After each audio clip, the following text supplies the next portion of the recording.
Hello, future സ്റ്റോറീസിന്റെ പുതിയൊരു വീഡിയോയിലേക്ക് എല്ലാവർക്കും സ്വാഗതം.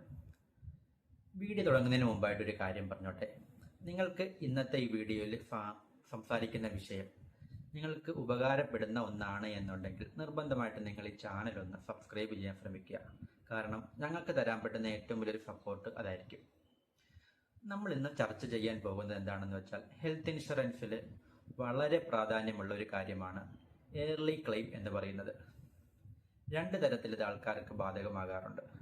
പുതിയതായിട്ട് പോളിസി എടുക്കുന്ന ഒരാൾക്കും അതുപോലെ തന്നെ പോർട്ട് ചെയ്ത് പോളിസിയിലേക്ക് വരുന്ന ഒരാൾക്കും ഇത് ബാധകമാകാറുണ്ട്. നിങ്ങൾ നിർബന്ധമായിട്ടും അറിഞ്ഞിരിക്കേണ്ട ഒന്നാണ് ഏർലി ക്ലെയിം എന്ന് പറയുന്നത്. ഇത് ഏറ്റവും കൂടുതൽ ശ്രദ്ധിക്കേണ്ടത് പോർട്ട് ചെയ്ത് ഒരു പോളിസിയിലേക്ക് വരുന്നവരാണ്.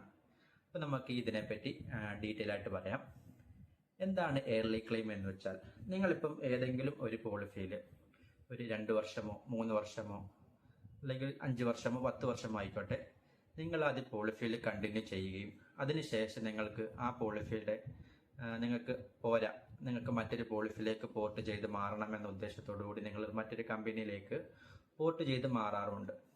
ഇത്തരത്തിൽ നിങ്ങൾ പോർട്ട് ചെയ്ത് മാറുന്ന സമയത്ത് നിങ്ങൾ നോക്കുന്നത് നിങ്ങൾക്ക് ഇത്രയും വർഷത്തെ പ്രിയോറിറ്റി, ആ ബെനിഫിറ്റ് നിങ്ങൾക്ക് ട്രാൻസ്ഫർ ചെയ്യാൻ പറ്റുന്നുണ്ടോ, അല്ലെങ്കിൽ വെയിറ്റിംഗ് പീരീഡ് നിങ്ങൾക്ക് ഇനി പുതിയതായിട്ട് കവറേജ് ചെയ്യണ്ട, പകരം നിങ്ങൾ ആ പഴയ കമ്പനിയിൽ 5 വർഷമോ 10 വർഷമോ നിങ്ങളെടുത്ത് ആ വെയിറ്റിംഗ് പീരീഡ് പുതിയ കമ്പനിയിലേക്ക് പുതിയതായിട്ട് പോർട്ട് ചെയ്ത് മാറുന്ന സമയത്ത് നിങ്ങൾക്കത് വീണ്ടും എടുക്കേണ്ടതായിട്ട് വരത്തില്ല.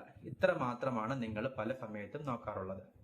എന്നാൽ ഇതിനകത്ത് വളരെ ഇമ്പോർട്ടൻ്റ് ആയിട്ടുള്ളൊരു കാര്യം എന്താണെന്ന് വെച്ചാൽ, നിങ്ങൾ ഇത്തരത്തിൽ പോർട്ട് ചെയ്യുന്ന സമയത്ത് നിങ്ങളുടെ പുതിയ കമ്പനിയിലേക്ക് വന്നതിന് ശേഷം ഒരു 6 മാസത്തിനുള്ളിലൊക്കെ ആയിട്ട് നിങ്ങൾക്ക് 2 വർഷത്തെ വെയിറ്റിംഗ് പീരീഡ് പറയുന്ന സ്പെസിഫിക് വെയിറ്റിംഗ് പീരീഡ് പറയുന്ന ചില അസുഖങ്ങൾ, ഒരു ഉദാഹരണം പറയുകയാണെന്നുണ്ടെങ്കിൽ ഒരു ഹെർണിയ അല്ലെങ്കിൽ ഒരു കിഡ്നി റിലേറ്റഡ്, ഒരു ലിവർ റിലേറ്റഡ് ആയിട്ടുള്ള എന്തെങ്കിലും ഒരു അസുഖങ്ങൾ ഒരു 6 മാസത്തിനുള്ളിലൊക്കെ ആയിട്ട് നിങ്ങൾക്ക് വരികയും അതിൻ്റെ പേരിൽ എന്തെങ്കിലും കേസിൽ ഹോസ്പിറ്റലിൽ അഡ്മിറ്റ് ആവുകയും ചെയ്താൽ നിങ്ങൾക്ക് ഈ പുതിയ കമ്പനിയിൽ നിന്നും ക്യാഷ്ലെസ് ക്ലെയിം റിജക്റ്റ് ആവുന്നതായിരിക്കും. ക്യാഷ്ലെസ് ക്ലെയിം റിജക്റ്റ് ആവുക എന്ന ഉദ്ദേശം നിങ്ങളുടെ ക്ലെയിം റിജക്റ്റ് ആയി എന്നല്ല, നിങ്ങൾക്ക് അവിടെ പലപ്പോഴും റീഇംബേഴ്സ്മെന്റ് ചെയ്യേണ്ടതായിട്ട് വരും. ഇത് നിങ്ങളുടെ ഏജന്റ് ചിലപ്പോൾ പറയാൻ വിട്ടുപോവുകയോ അല്ലെങ്കിൽ നിങ്ങൾക്ക് അറിയാത്തതോ ആയിട്ടുള്ളൊരു കാര്യമായിരിക്കും. ഇതെന്തുകൊണ്ടാണ് ഇങ്ങനെ ചെയ്യുന്നത് എന്ന് വെച്ചാൽ, ഒരു പുതിയ കമ്പനിയെ സംബന്ധിച്ചിടത്തോളം നിങ്ങൾ പോർട്ട് ചെയ്ത് വരുന്ന സമയത്ത് ആ കമ്പനി നിങ്ങൾക്ക് നിലവിൽ എന്തെങ്കിലും അസുഖങ്ങളോ മറ്റു പ്രശ്നങ്ങളോ ഉണ്ടോ എന്ന് ചോദിക്കാറുണ്ട്. ഇത്തരത്തിൽ അസുഖങ്ങളൊന്നും ഇല്ലാത്തതിന്റെ അടിസ്ഥാനത്തിലായിരിക്കും നമുക്ക് പോർട്ട് ചെയ്ത് മാറാൻ തന്നെ സാധിക്കുന്നത്. നമ്മളിങ്ങനെ പോർട്ട് ചെയ്ത് കഴിയുമ്പോൾ നമുക്ക് ഏതെങ്കിലും തരത്തിലുള്ള അസുഖങ്ങൾ വന്നു കഴിഞ്ഞിട്ട്, അത് പെട്ടെന്നുണ്ടാകുന്ന അസുഖങ്ങൾ, അതായത് നോർമലി 30 ദിവസത്തെ വെയിറ്റിംഗ് പീരീഡിന് ശേഷം കവറേജ് കിട്ടുന്ന അസുഖങ്ങളല്ല, മറിച്ച് 2 വർഷത്തെ വെയിറ്റിംഗ് പീരീഡ് പറയുന്ന അസുഖങ്ങളിൽ എന്തെങ്കിലും ഒരു അസുഖം പെട്ടെന്നുണ്ടാവുകയോ അതിന്റെ പേരിൽ അഡ്മിറ്റ് ആവുകയോ ചെയ്താൽ നമുക്ക് ആ സമയത്ത് ക്യാഷ്ലെസ് റിജക്റ്റ് ആവുകയും പകരം അത് റീഇംബേഴ്സ്മെന്റിലോട്ട് പോവുകയും ചെയ്യും.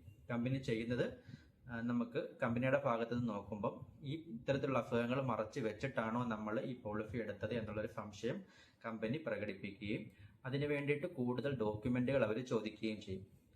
ചിലപ്പോൾ ഒരു ഫസ്റ്റ് ഇൻവെസ്റ്റിഗേഷൻ റിപ്പോർട്ട്, അതുപോലെ തന്നെ എന്തെങ്കിലും അഡീഷണൽ ഡോക്യുമെന്റ്, ചിലപ്പോൾ കമ്പനിയുടെ ഭാഗത്തുനിന്ന് കൂടുതൽ എൻക്വയറി ഉണ്ടാവും. അപ്പോൾ ഇതിനൊക്കെയുള്ള സമയം എടുക്കുന്നത് കൊണ്ട് തന്നെ പലപ്പോഴും ക്യാഷ്ലെസ് റിജക്റ്റ് ആവുകയും നമ്മൾ റീഇംബേഴ്സ്മെന്റിലോട്ട് പോവുകയും ചെയ്യാറുണ്ട്. ഇത് പോർട്ട് ചെയ്ത് വരുന്ന പല ആൾക്കാർക്കും അറിയത്തില്ല.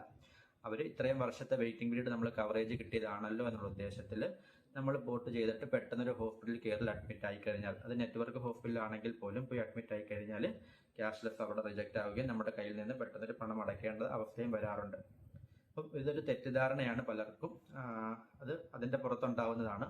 ഇത് മാറാൻ വേണ്ടി നിങ്ങൾ ശ്രദ്ധിക്കേണ്ടതെന്ന് വെച്ചാൽ, നിങ്ങളുടെ മനസ്സിൽ വെച്ചേക്കുക, ഒരു 6 മാസത്തേക്ക് എന്തായാലും ഇത്തരത്തിലുള്ള ക്യാഷ്ലെസ് സർവീസ് അവിടെ കിട്ടുന്നതായിരിക്കത്തില്ല, പകരം അത് റീഇംബേഴ്സ്മെന്റിലോട്ട് പോകും. ചുരുങ്ങിയത് ഒരു 6 മാസത്തിനൊക്കെ ശേഷമാണ് ഇത്തരത്തിലുള്ള കാര്യങ്ങൾ വരുന്നതെങ്കിൽ നമുക്ക് പൊതുവെ പ്രശ്നങ്ങളൊന്നും ഉണ്ടാവാറില്ല. അപ്പൊ നിങ്ങൾ ഇതൊന്ന് ശ്രദ്ധിക്കണം. പുതിയതായിട്ട് പോളിസി എടുക്കുന്ന ഒരു വ്യക്തി, അതായത് മുമ്പ് പോളിസി എടുത്തിട്ടില്ല, ആദ്യമായിട്ട് പോളിസി എടുക്കുന്ന ഒരു വ്യക്തിക്ക് എങ്ങനെയാണ് ഏർലി ക്ലെയിം അവിടെ ബാധകമാകുന്നതെന്ന് വെച്ചാൽ, ഈ 2 വർഷത്തെ വെയിറ്റിംഗ് പീരീഡ് പറയുന്ന ഏതെങ്കിലും ഒരു അസുഖം 2 വർഷത്തിന് മുമ്പായിട്ട് വരികയും ഹോസ്പിറ്റലിൽ അഡ്മിറ്റ് ആയാലോ അവിടെ റിജക്ഷൻ ഉണ്ടാവും. അവിടെ നമുക്ക് റീഇംബേഴ്സ്മെന്റിലേക്ക് പോകത്തില്ല, പകരം അവിടെ റിജക്ഷൻ ആയിരിക്കും ഉണ്ടാവുന്നത്. കാരണം 2 വർഷത്തെ വെയിറ്റിംഗ് പീരീഡ് തന്നെ അതിനെടുക്കേണ്ടതായിട്ട് വരും. അതുപോലെ തന്നെ 30 ദിവസത്തെ വെയിറ്റിംഗ് പീരീഡ് പറയുന്ന എന്തെങ്കിലും ഒരു കാര്യം 28ാമത്തെ 29ാമത്തെ ദിവസം വന്നാൽ പോലും നമുക്കവിടെ റിജക്ഷൻ ഉണ്ടാവും. റിജക്ഷൻ എന്ന് വെച്ചാൽ ക്ലെയിം കിട്ടത്തില്ല, റീഇംബേഴ്സ്മെന്റോ ഒന്നും തന്നെ കിട്ടത്തില്ല, ആ രീതിയിലേക്ക് പോകും. അങ്ങനെയാണ് പുതിയ പോളിസി എടുക്കുന്നവർക്ക് അവിടെ ഏർലി ക്ലെയിം ബാധകമാകുന്നതെങ്കിൽ പോർട്ട് ചെയ്ത് വരുന്നവർക്ക് ഞാൻ പറഞ്ഞ രീതിയിലായിരിക്കും. അപ്പം ഇതെല്ലാവരും ഒന്ന് ശ്രദ്ധയിൽ വെച്ചേക്കണം. പോർട്ട് ചെയ്ത് മാറിയവരും പോർട്ട് ചെയ്യാൻ ഉദ്ദേശിക്കുന്നവരും ഇതൊന്ന് ശ്രദ്ധയിൽ വെച്ചിട്ട് വേണം നിങ്ങൾ പോർട്ട് ചെയ്യാൻ. അപ്പം നമുക്ക് അടുത്തൊരു ടിപ്സുമായിട്ട് വേറെ വീഡിയോയിൽ കാണാം.